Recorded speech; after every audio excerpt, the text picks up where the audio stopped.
బ్రతికినన్నాళ్ళు నీ భజన తప్పనుగాని మరణకాలమునందు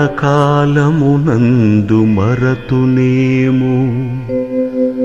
ఆ వేళ యమదూతలాగ్రహంబున వచ్చి ప్రాణముల్పెకలించి పట్టునప్పుడు కఫవాత పైత్యముల్ కప్పగా భ్రమచేత కంపముద్భవమంది కష్టపడుచు నా జిహ్వతో నిన్ను నారాయణాయల్చు పిలుతునో శ్రమచేత పిలువలేనో.